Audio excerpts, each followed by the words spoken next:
2. The Buddha's mission. To ask why the Buddha's teaching proved so attractive and gained such a large following among all sectors of Northeast Indian society is to raise a question which is also relevant to us today.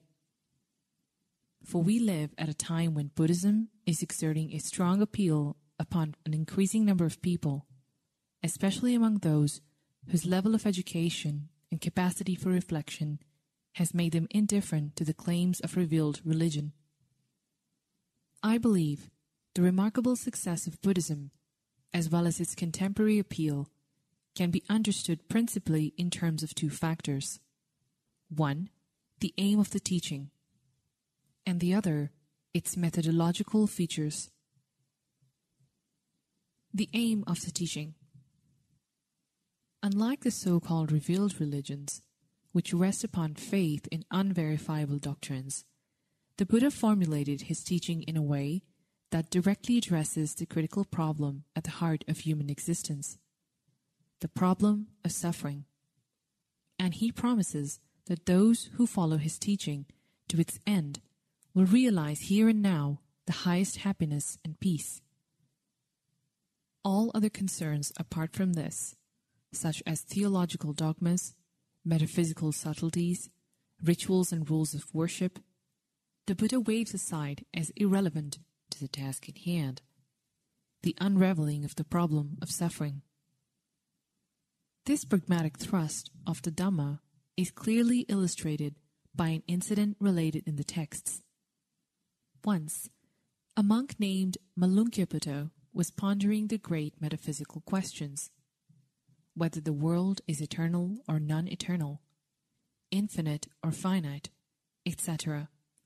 And he felt unhappy because the Buddha had refused to answer them. So one day, Malunkyaputta went to the master and told him, "Either you answer these questions for me, or I leave the order." The Buddha then told Malunkyaputta that the spiritual life did not depend on any answers to these questions, which were mere distractions from the real challenge of following the path. He then compared the metaphysician to a man struck by a poisoned arrow. When his relatives bring a surgeon, the man tells him, "I won't let you remove the arrow until you let me know the name of the man who struck me, the type of bow he used, the material from which the arrow was made, and the kind of poison he used."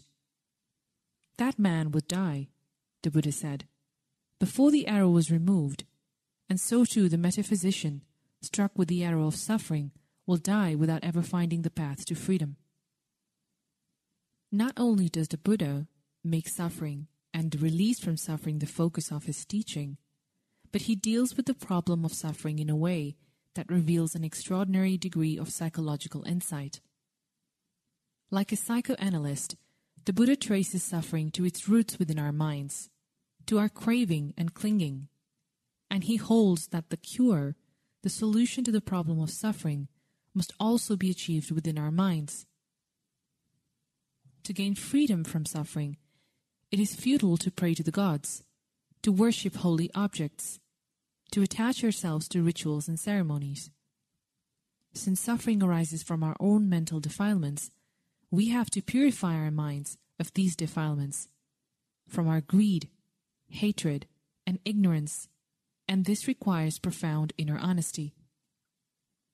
While other religions lead us outward towards ideas of a deity who determines our fate, or to lofty philosophical abstractions like the idea of a universal self, or a non-dual reality in which all opposites are resolved, the Buddha leads us back to ourselves, always keeping his teaching attuned to the hard facts of experience.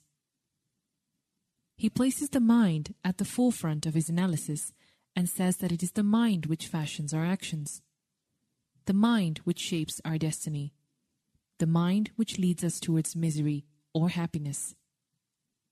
The beginning point of the teaching is the ordinary mind, in bondage and subject to suffering. The end point is the enlightened mind, completely purified and liberated from suffering. The whole teaching unfolds between these 2 points, taking the most direct route.